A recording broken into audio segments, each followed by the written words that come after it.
guys know what this load is, as I already told you. So pay attention. You guys are going 3,000 foot a second. I'm going to go one click left.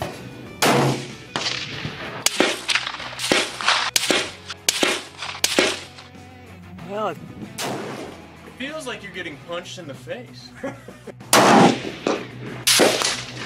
Got it again. I think I got it where it belongs. That time I flipped it up. Hit two. Good morning, guys. Lentkak here. You know where I'm at. You don't even have to guess. But so far pretty nice early, so it's pretty cool. It's going to get hot today, though. As any of you people out here in the west side of the left side of the country are going to realize that, I guess. It's going to get ugly more ways than one, especially with this jackass we got in the White House and all of his fucking communist friends. Anyways, yeah, we're going to do a little range test today, and of course I would be remiss if I didn't mention the fact that there we have the mighty Crown Vic, the mighty 17-second Crown Vic. And of course, you know, I got the Marauder, but I have to say, this thing, it's ugly as hell because the paint come off of it, but this is a damn good car. And today, of course, we're set up out there, 100 yards, and this is what I'm playing with today. Got, I'm going to get the, that's my Arken optic scope I just put on it. As you probably saw from my previous video of the installation, we are going to give it a test today. I got to do a bore sight on it and that sort of thing, and see how she works. So, all right, guys, that's what we're going to do, and so let's get this ball rolling. All right, guys, I think I'm ready to take some shots here. I'm going to take a first shot with this thing. Well, not the first shot for the rifle. You all know you're all familiar with the Grunig, I'm sure, at this point. It's a beast. I got a few different loads here that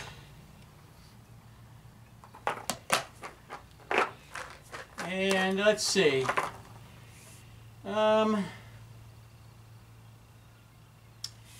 Just for a warm-up here, I think I'm going to start with this. This is a Nosler 175 grain custom competition. I have this loaded into, I have N165 Vihtavuori powder. And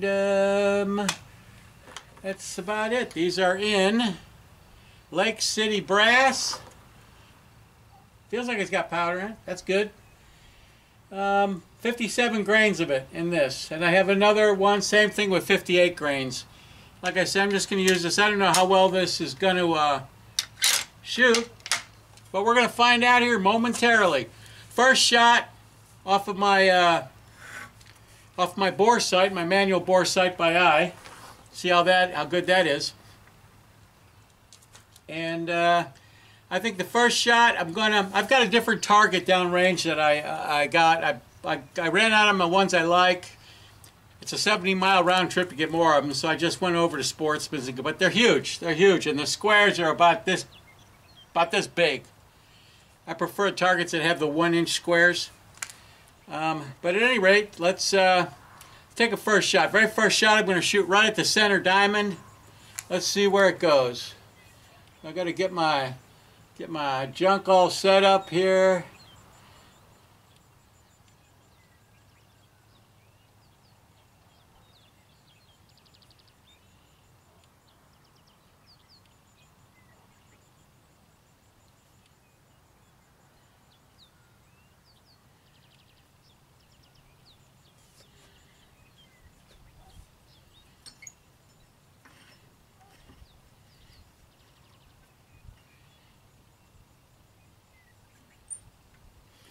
This has a very fine reticle in it, very fine crosshair. Kind of like for target shooting, I guess, which is what I'm doing, but if I use it against my black shooting sea, it might be a little difficult to see. That's my first observation about it on the bench here.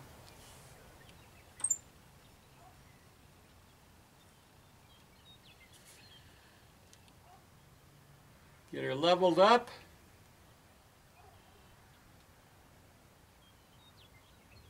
All right, here we go.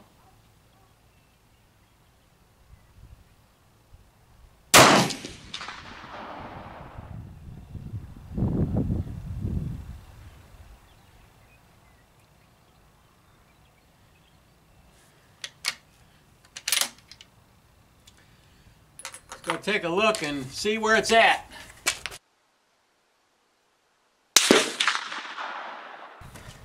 That's not bad. I'd say, because these are not 1-inch squares, it's a little hard to tell, but I'd say it's about an inch off the bullseye center diamond, about 10 o'clock. So that's not too bad. Let's try another shot here. See where it goes.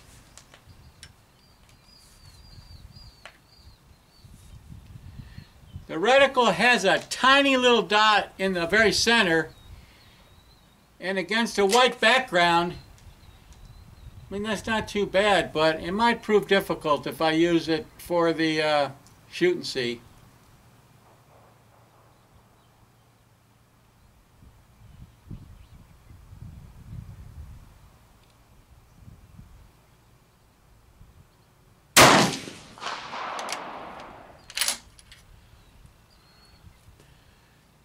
Looks like doesn't pretty gentle low. It's not flattening the primer or anything. That looks to be the same hole. Huh, interesting. It's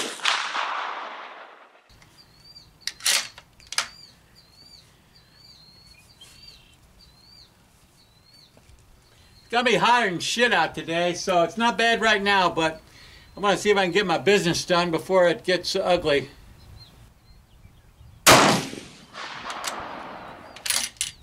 Damn, this thing has got a light trigger, to say the least.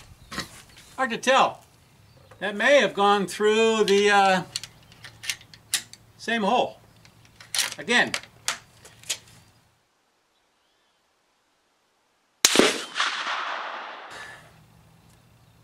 It's on the bench, it's on the bags, you know the rest, but you still got to drive the darn thing.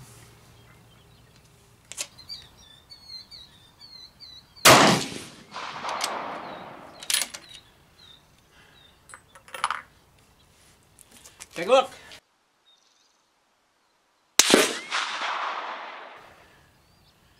That's right there. It kind of came over a little bit. So let's give it a couple more clicks. I'm going to zoom it up. I got the power right now at 18, which is pretty tall.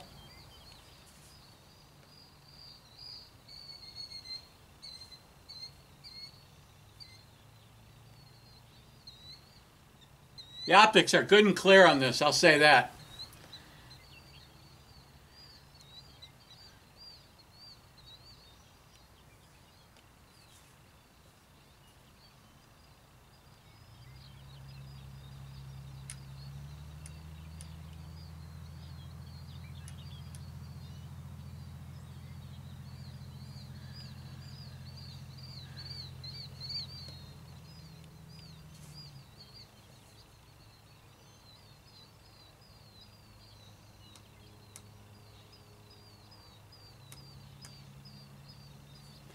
Couple more clicks. All right. Try one more. I got the power turned up to 24 now. That's pretty powderful, don't you think?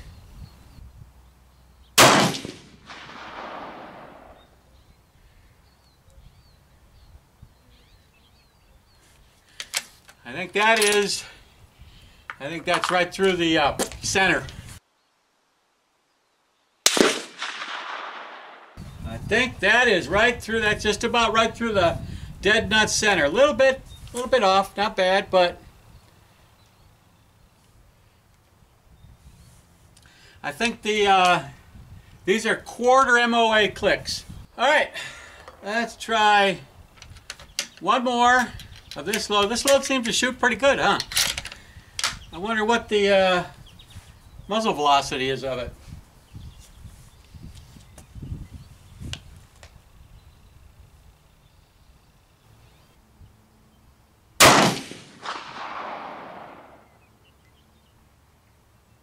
Oh yeah, that's your basic perfect bullseye right there. Good boy.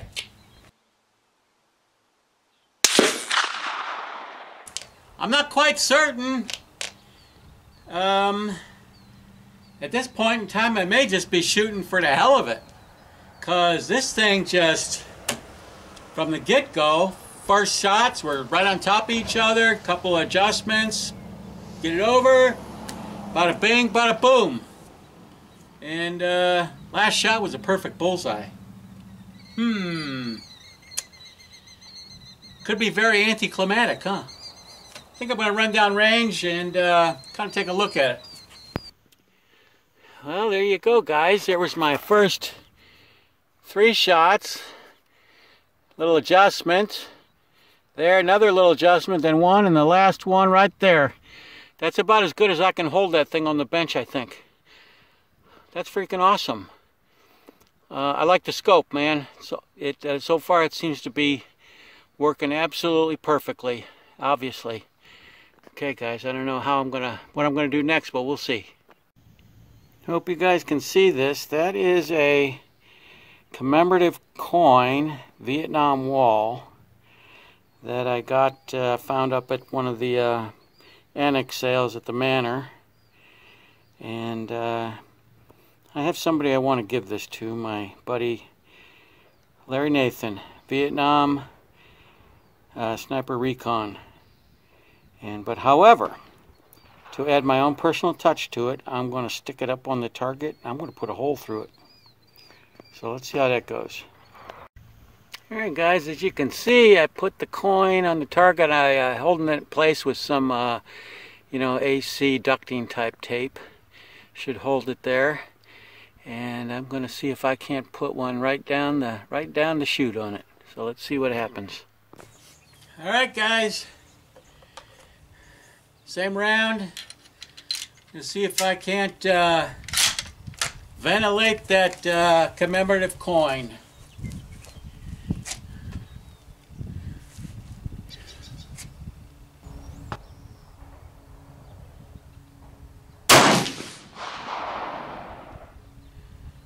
Oh yeah, that's a hit.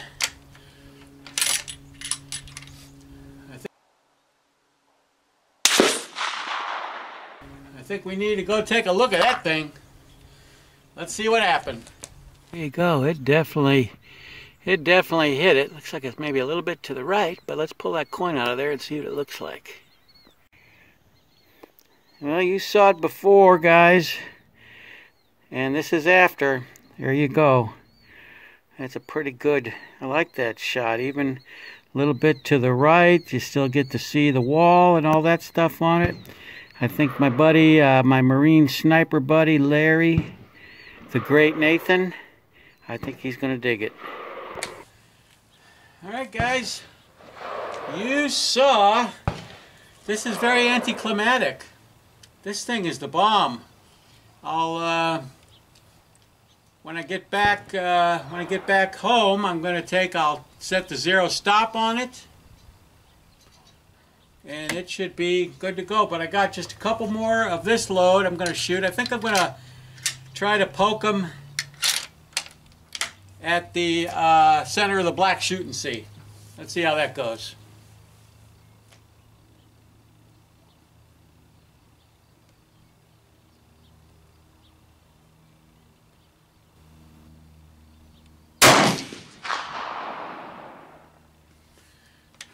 It goes pretty well.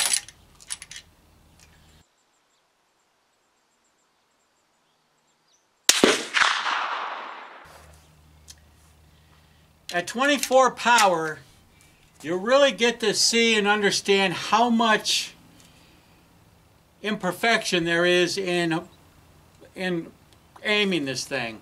Like I say, we're in the bags and stuff, but you still got to drive it. It isn't like a bench rest rifle.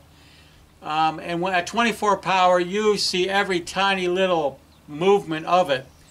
And it makes you very much aware of how imperfect the manual aiming actually is.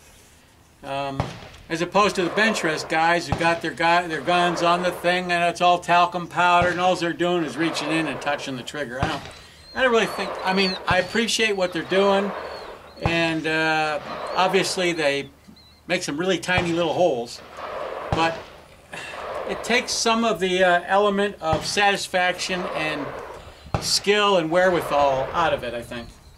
But anyways, those guys, they're committed to their stuff. Their rifles are very expensive, but this is a Grunig Precision out of Riverside, California. This is made in 2001.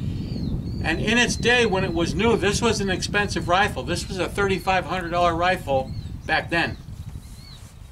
And as you can see, and the other thing I noticed too now with this scope, I've shot some wonderful groups with this thing, with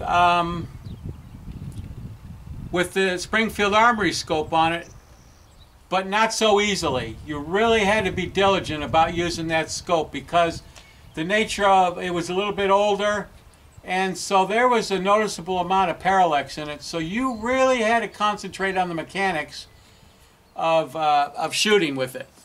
And if you did that, you could get good. But this thing is just like, this is like an automatic transmission.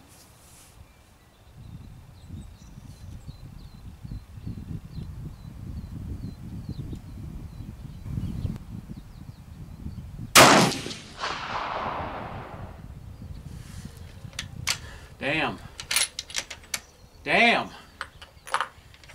It is, this scope now, it's obvious to me that this scope is starting to actually bring out the potential of the Grunig. This is an old rifle. I've shot it a bunch too. Boy, that's pretty religious right there.